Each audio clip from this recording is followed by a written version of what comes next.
It's safe to say we have all had a celebrity crush, and at one point in time we were probably wishing that they would magically somehow fall in love with us. Luckily for the people on today's list, this happened to them. That is right, today on Beyond the Screen we are checking out the top 10 celebrities who fell in love with their fans. I wish I was on this list, you guys, so bad for a few different celebrities, probably. I'm your host for this one, Joss Bedard. Thanks for coming back to Top 10 Beyond the Screen. If you're new here, stick around until the end because we show some bloopers and we do some comment shoutouts. It's a lot of fun.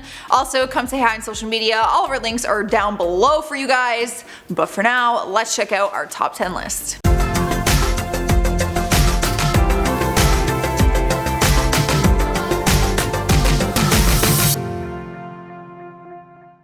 Starting off the list at number 10 is Mariah Carey. During an interview, Nick Cannon admitted that he grew up admiring Mariah Carey's music and her looks, along with like every guy out there probably. He said he was a huge fan of hers, so it felt like a dream when they started dating and eventually got married. Nick says she was always his dream girl and he felt like he won the lottery when they finally got together.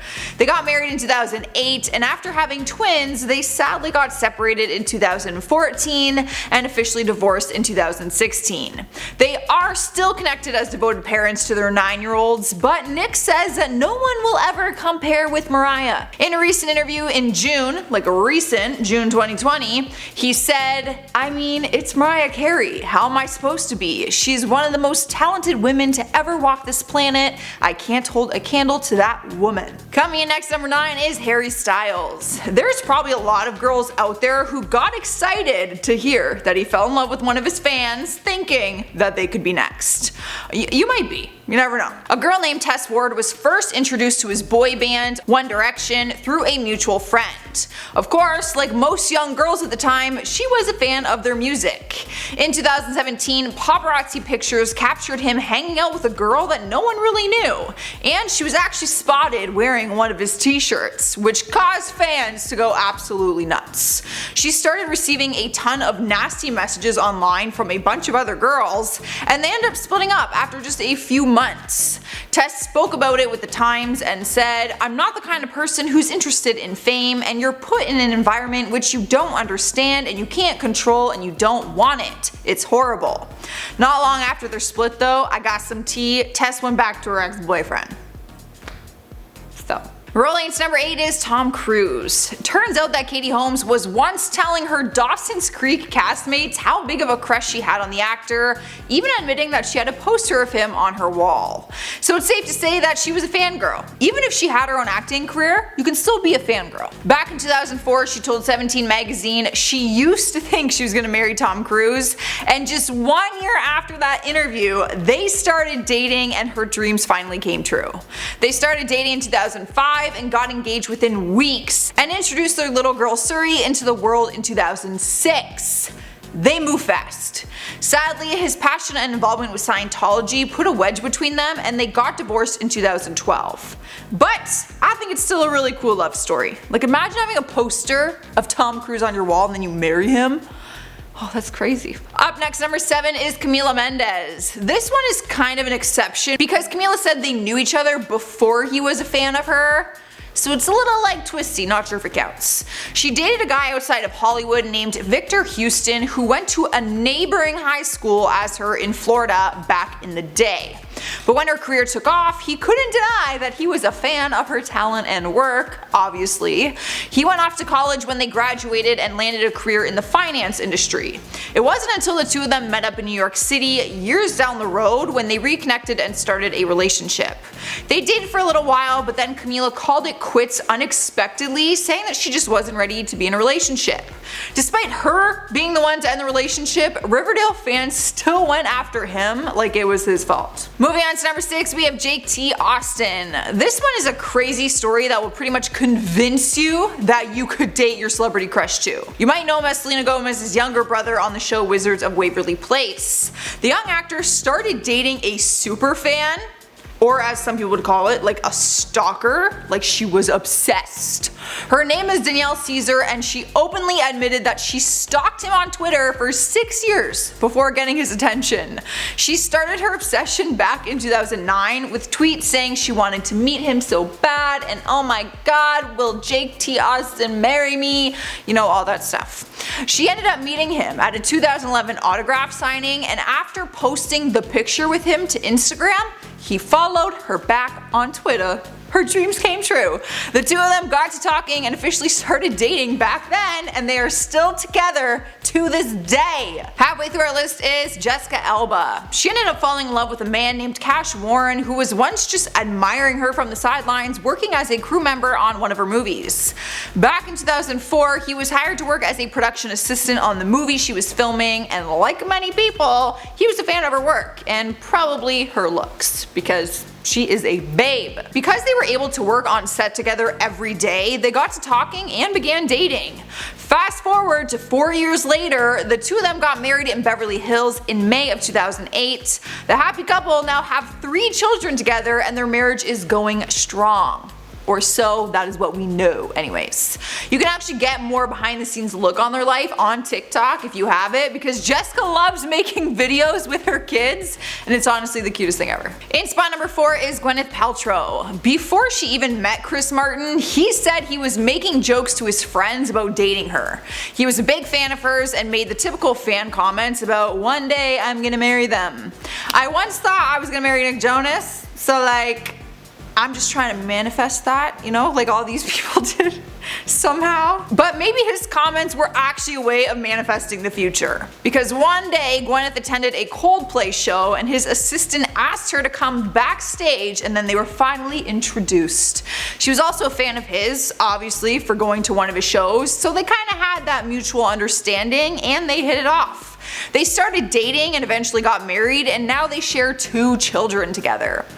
But sadly, they are just co-parenting right now because they got divorced in 2014 after 10 years of marriage. However, they remain very close friends. She posted on Instagram like the sweetest birthday message for him. Alright guys, in the 3rd spot is Kevin Jonas. Now his wife Danielle Jonas was once just working as a hairdresser in the real world. She happened to meet Kevin while vacationing in the Bahamas back in 2007. Apparently, Kevin saw her and approached her on the beach, and they got to chatting and exchanged numbers. Kevin talked about it with glamour and said, "You know how you're supposed to meet somebody and call like 2 or 3 days later? Well, I cyber-stalked her after we met and cyber-stalked to see what flight she was going to be on coming home. And then I called her the minute she landed. That might be a little bit overboard, but I just went for it." Just a little overboard. Let me check your flight details, stranger. It must have worked though, because they got married in 2009 and they now have 2 little girls together. People fell in love with them because they started to share their relationship on their own reality show called Married to Jonas. I did watch part of it. It was actually really cute. Taking over the number 2 spot is Lisa Bonet. For anyone that has followed her relationship with Jason Momoa, they would know how obsessed he is with her. During an interview, he once said, "If someone says something is impossible, I'm like, listen here, I married Lisa Bonet." That's so cute! That's the sweetest thing I've ever heard. He never thought it would be possible when he was just fan crazed by her as her character Denise on The Cosby Show. He said he was 8 years old when he first saw her on TV, and that he told his mom that he wanted to marry her. His dreams did come true, and the two of them met at a jazz club in 2005, and they started dating and had their first child in 2007. In 2008, they welcomed their second child together and soon became a family of 5, including Lisa's daughter Zoe Kravitz. After a decade of being together, reports were made that they finally got married in 2017 after 12 years together. I know that sounds crazy, but Jason says they have always been married in heart, and that the wedding basically was just a gathering of family and friends. Earning the number 1 place is John Travolta. His wife Kelly Preston tragically passed away recently, so I thought that it'd be nice to share this adorable love story. When his movie Grease first came out way back when, Kelly said that she saw the movie in theaters and then pointed to a poster on the theater wall and said, "I'm gonna marry that man." Well, she was right. Within the first year of dating, he surprised everyone by proposing to her in 1991 on New Year's Eve. They got pregnant not long after, and she was 2 months pregnant when they had their wedding in September of that same year. It wasn't until 2000 when they welcomed their second child. They had a massive heartbreak though in 2009 when their first son Jet passed away after having a seizure and hitting his head on the bathtub at just 16 years old. 2 years after his passing, they welcomed another baby boy into their family, and Travolta said they have been stronger as a family ever since. They actually just celebrated their 28th wedding anniversary in September 2019, and sadly Kelly passed away recently on July 12th, 2020. Alright guys, that is our list for today. Let me know what you're thinking. Fire a thumbs up and write something in the comments. You might get featured in my next video. But for now, let's check out some comments from celebrity couples that went too far. Richard Morales says, "This is the first time I noticed your Canadian accent. The way you say out and about. I love it." I hate when people say this because I don't hear it. I don't. I even go back and I look and I listen to hear the aboot that they think I say. Aboot? Oot and a boot. Oot and a boot? I don't say that. I say out and about. Rhiannon Carney says, "Joss, love the sweater, by far your best look." Thank you, that is so sweet because my hair was so greasy that day you could have literally fried eggs on it. I'm not even kidding, but thanks. Villanelle says, "That's why you gotta use waterproof mascara. By the way, what does the Q on your shirt mean?" Okay, a lot of people were asking this in the comments. So the Q on that sweater actually means queen because a brand sent it to me and their brand is called Queen of Hearts. So I think it's like their little cute like logo, you know? Although I am a queen. M says, "Most celebrity couples don't last. No surprise for Hollywood." That is true, but didn't some of them on today's list like give you some hope? Like John Travolta and his beautiful wife. 28 years and Lisa Bonet. There is some hope. Alright guys, I am getting out of here. That is all I have. Make sure you subscribe if you haven't already. I've been your host Joss. I will see you next time. A girl named Tess Ward was first introduced to his old boy group? Band group? Boy band? Yeah. Boy band. She calls him her best friend? What am I saying? Yeah. That's what I'm saying? Too many hymns in hers. She, forget it. I don't even care. Just end on whatever I said. She calls him his best friend. She calls him her best friend, right? Yeah. That's a lot of she's and he's and hers.